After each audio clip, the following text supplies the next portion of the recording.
Hello guys and welcome back to Zombie Vega. Today in Minecraft, we'll be checking out the new copper block that's been added in the latest snapshot. So copper is one of the new ores that's been added to the game, and it's got quite a few uses.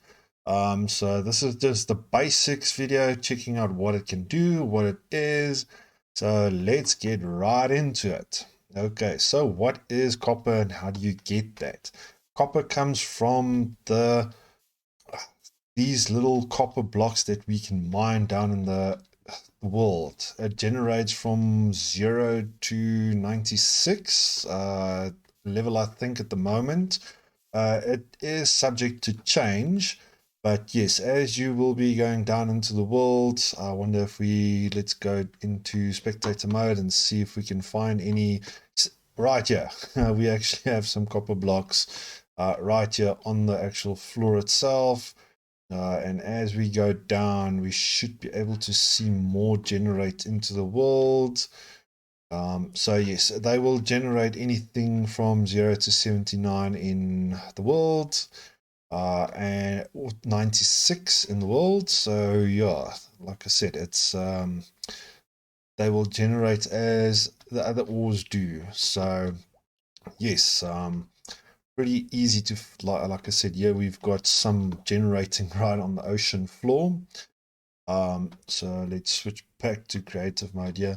So as you can see, the ore itself currently looks like this. So once you've mined this ore, be it with your, let's switch over to survival mode, you can mine this with a normal silk touch or fortune pickaxe. It both drops the ore itself. So this ore can be smelted in both the furnace and the blast furnace. So if we take that, you'll see it smelts. We take it into the blast furnace, it smelts quite a bit faster. So you'll see this one just finished, and this one should already be on the second one. So it smelts quite a bit faster than the blast furnace. So if if you're after copper ingots, best way is use a blast furnace. Okay, so now we'll take these and we'll go over to the two different how you can use them. So once you've got the copper ingots, you can start making different things with that. So the first main thing you can do is a block of copper. It takes 4 copper ingots for 1 block of copper, and this is used for all the building blocks. So you'll see that I've got quite a few different recipes, and this is because copper ingots really have quite a huge variety. So once you've got the block of copper, you can take this block of copper and you can combine it with a honeycomb to make waxed copper. So a waxed block of copper, and we'll get to why that is important in just a small bit. So let's actually run through what it looks like. This would be your normal copper. And what is unique to copper is that it ages, it weathers. So if I leave this copper out, let's just switch over to creative. If I leave this copper block out in the world, it will turn into a weathered look, and it goes through these stages. So we've got we've got some of the stages here. So you get your standard copper that you've got here. So this is just a standard block of copper. It then turns into exposed copper, and then it goes into weathered copper. And then the final version of that, if we look into the inventory here, is you get your oxidized copper. So it seems I forgot that one. Your oxidized copper is the final stage that it runs into. Now, this can be stopped by adding wax to it. So you get wax from honey, from the honeybees, the honeycombs. So if you take a honeycomb and add it to a block of copper, you get the waxed version. Now, if I put the waxed version right next to a normal version, yeah, I've got standard version, waxed version, there isn't really anything that differentiates them. So let's go into F3. You'll see that's the, oh wait, no, I put down two. Still the same. Let's just select, there's a block of copper, and now you can see there isn't any change between the two. This is normal copper block, this is a wax copper. The only difference is that this one will weather and this one won't. We'll run a little experiment now on, that's why we've got these in the back. But yes, so you can change any one of these, stop them in their exact phase so that they don't go any further in oxidizing by just adding some honeycomb to it in a crafting table. Now, once you've got the copper blocks, you get access to all these different variants of the brick version, the cut copper, and you also get the versions of stairs and slabs for them. So if you look at this, you've got the different variants of exposed, weather, and oxidized cut copper. You can wax these as well to stop them from going any further. So you can take this exposed cut copper and just add it with the honey, and you get you can stop it from doing that. The same with the stairs and the same with the slabs. So in a building scenario, this is if you're going for a specific look and you don't want the whole thing to change to look to turn into a oxidized copper, what you will do is you'll just add the honeycomb, and then you'll end up with something like this. So if you wanted to keep the look of this, you will add the wax the wax to it, and it will stay like this. It will never weather any further. Now, I'm not a builder, a brilliant builder, but what I have done is I've taken the blocks that used to be used to show copper roofs or anything, and I've put it right next to copper itself to give you an idea of how the variance looks, and how this looks a lot more like copper. Especially if you look from afar, you get a nice gradient effect, especially with the different stages. So just flying around, you can see it's clearly, it adds quite a new, fresh look to the game, and it does add that awesomeness of looking like copper. So for roofs, for staircases, for ocean builds, it really, if you have to compare these two, you get a nice gradient effect, which wasn't really possible in the previous build, unless you went really big and used the wools as well.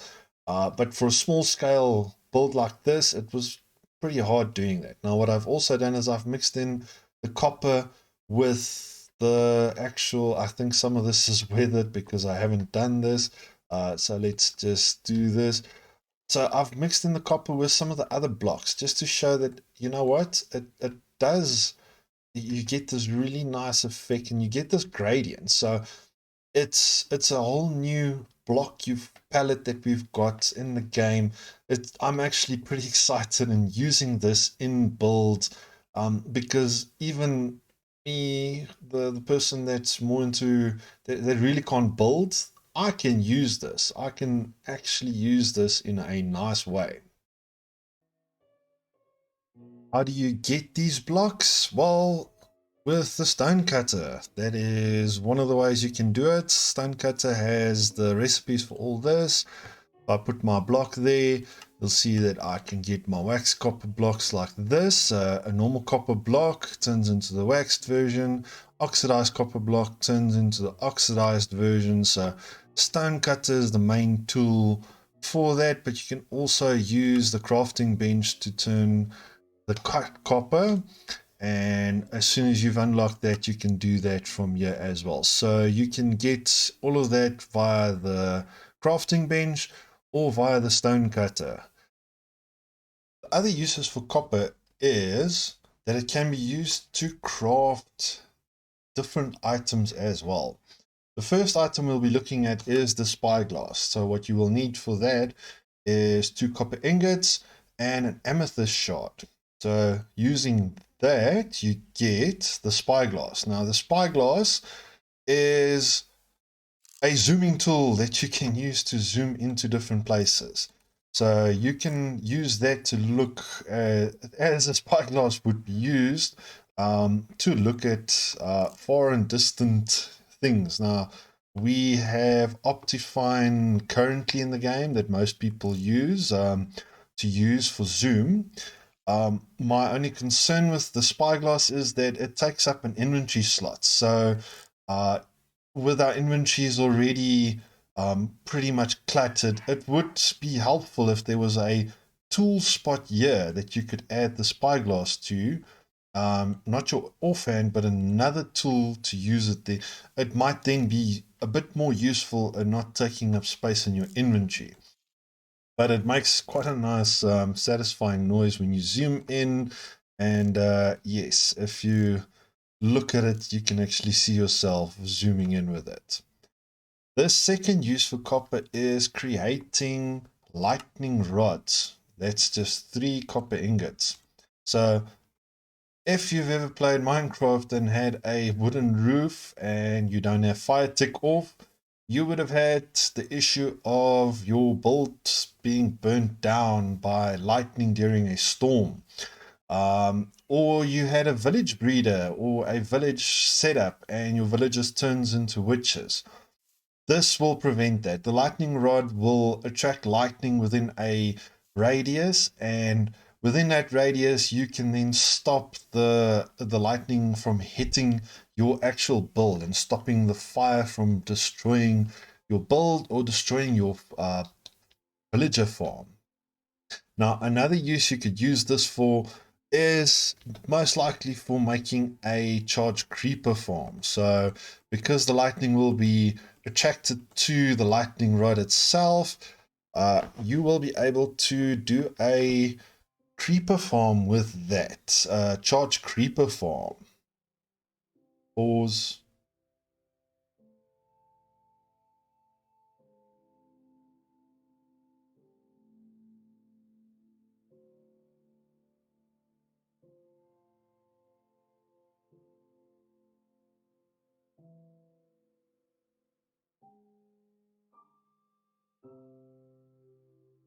Unpause. So to see that in action, let's just summon a lightning bolt in. And there we go. Just like that, we now have a charge creeper farm. So you can set this up in the overworld and have named creepers in a holding cell like this, and as soon as a lightning storm comes up, bam, hit those creepers, and now you can get some of those rare heads that you need. So very useful in that regard. Now, the other way to a nice thing that's been added in one of the recent snapshots as well is you can actually get a renewable farm of copper. So there is a small chance of a drowned dropping copper bars. So I'm just gonna oh, there's quite a few babies. So if you have uh, a drowned farm, there is a chance of the drowned dropping a copper bar. So let's see, it's a very small chance. We were unlucky in that version. I've got a looting sword. So let's just add quite a few in here. See if we can get a copper bar dropping. There we go. I think I saw one drop there. Yes, there we go. So they've got a chance to drop a copper bar. So yes, it is possible to make a farm. So it is a renewable source if you go into that. Now, the last thing that I'll go into is I've got this little setup here. So what the oxidization of copper is random tick based. So let's change the random tick speed and see what it happens. Now the random tick speed on Java is set to 3 on standard. So let's change this to 2000 and see how this affects it. So this side is normal copper. If you, let's go in F3 mode, we'll see that this is the standard copper blocks and this is the wax copper blocks. So this side should start oxidizing pretty soon. Maybe we should just up the tick speed just a bit. Set it to 2000. Seems that didn't do anything. Let's change it to 20,000. That was also not doing anything. Interesting, very interesting. Oh, but look at this. The copper itself, all of the other coppers have changed. There, this one starts going. Okay, so there we've got a nice demonstration of exactly what now it's starting to go. Now we can actually see it going. So as you can see, it's now starting to turn into the weathered look, and it should start, although this is pretty weird behavior. This is now going to turn into the next version and then finally into the oxidized version. So, and this one should never ever change. So now as you can see, all of these have changed back into their standard state. So that roof that we had right in the beginning with all that nice custom colors, that is now gone. And as we move into here, you'll see that this whole block should be done now. Okay, so that is, we set the tick speed pretty high, so, but yes, that's the way that it's going to work. So with the random tick speed, that's what's going to happen to your roof if you don't wax it.